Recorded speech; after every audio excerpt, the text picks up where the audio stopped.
नमस्कार दोस्तों, मैं हूं Chandni. Welcome to politics update. Telangana पर सभी पार्टियों की नजर। इस बार सियासत का ऊंट किसी और करवट बैठेगा। देश के 5 राज्यों में होने वाले विधानसभा चुनाव में हर पार्टी अपनी जीत दर्ज करना चाहती है, क्योंकि इसके बाद लोकसभा चुनाव में उन पार्टी की राह आसान हो जाएगी और देश में एक अलग माहौल भी बन जाएगा। इस बार कांग्रेस हो या भाजपा, दोनों की निगाहें तेलंगाना चुनाव पर टिकी है। इस वक्त राज्य में केसीआर की पार्टी बीआरएस की सरकार है और मुख्य विपक्षी पार्टी कांग्रेस है, तो वही दक्षिण राज्य कर्नाटक में हार के बाद भाजपा तेलंगाना में अपनी स्थिति मजबूत करने के साथ जीत दर्ज करना चाहती है। इस बीच केंद्रीय मंत्री जी किशन रेड्डी ने भाजपा के आने वाले मैनिफेस्टो के बारे में बताया है।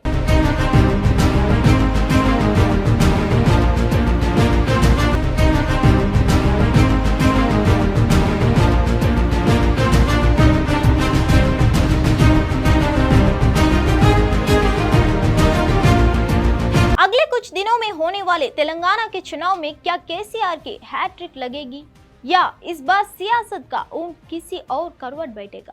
सियासी विश्लेषकों की माने तो केसीआर के लिए 2023 में होने वाला चुनाव बीते 2 चुनावों की तुलना में सबसे चुनौती भरा होने वाला है। इसके पीछे सियासी जानकारों के अपने कई तर्क है। इसमें कांग्रेस पार्टी की आक्रामक रणनीति और हिमाचल समेत कर्नाटक में जीते हुए चुनाव के आधार पर तैयार किया गया सियासी रोड मैप है। वही भारतीय जनता पार्टी का हिंदुत्व की पिच पर बनाया जा रहा माहौल और असदुद्दीन ओवैसी की इन सभी राजनीतिक दलों के सियासी रोड मैप के बीच में मजबूत जगह तलाशना सबसे बड़ा कारण केसीआर की हैट्रिक पर ब्रेक लगाने का माना जा रहा है। फिलहाल राज्य में सभी पार्टियों का दावा अपने अपने लिहाज से सरकार बनाए या किंग मेकर बनने का ही हो रही है। कांग्रेस ने इस बार तेलंगाना में अपना चुनावी केंद्र बनाया है। पार्टी ने नवरात्रि के दिन तेलंगाना की 119 विधानसभा सीटों के लिए 55 उम्मीदवारों को नामों की घोषणा कर दी है। राज्य में 2 बार मुख्य विपक्षी पार्टी होने की वजह से कांग्रेस ने इस बार जीत के लिए यहाँ की जनता से बड़े बड़े वादे किए हैं। कांग्रेस को कर्नाटक से सटा राज्य होने का भी लाभ मिल सकता है। साथ ही तेलंगाना में कांग्रेस का जमीनी गठबंधन भी है।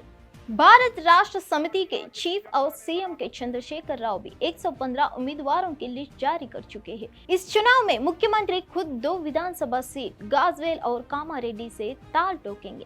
केसी राव का यह फैसला उनकी असुरक्षा को दर्शाता है। राज्य में 2 बार से बीआरएस की सरकार है। ऐसे में सत्ताधारी पार्टी को एंटी इनकम्बेंसी का भी सामना करना पड़ सकता है। लेकिन सरकार की कई कल्याणकारी योजनाओं को जनता आसानी से नजरअंदाज नहीं कर सकती है। भारतीय जनता पार्टी का पिछले 2 चुनाव 2024 से लेकर 2018 में खराब प्रदर्शन रहा है, लेकिन पिछले दिनों तेलंगाना में हुए उपचुनाव और हैदराबाद नगर निगम में भाजपा का शानदार प्रदर्शन किया है। साथ ही केंद्र सरकार की कल्याणकारी योजनाओं ने राज्य में साइलेंट वोट बैंक तैयार किया है।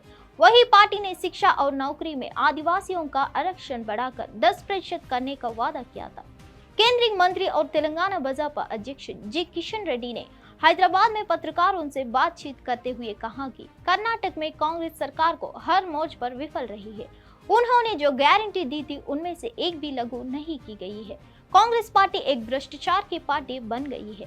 न केवल अभी बल्कि आजादी के बाद से ही भ्रष्टाचार उनका प्रमुख एजेंडा रहा है। वे तेलंगाना में जो वादे कर रहे हैं वे झूठे हैं। अगर वे सत्ता में आए तो वे तेलंगाना को लूट लेंगे। इसलिए तेलंगाना में लोगों को जागरूक होना चाहिए कि ऐसे भ्रष्ट पार्टियों को सत्ता में नहीं आना चाहिए। तेलंगाना में बीते 5 सालों में सियासत का राज्य में विस्तार भी खूब हुआ है और राजनीतिक दलों ने अपनी सियासी जमीन भी मजबूत करने की पूरी कोशिश की है। ऐसे में यह विधानसभा का चुनाव राज्य बनने के बाद होने वाले किसी भी चुनाव से सबसे ज्यादा रोचक होने वाला है।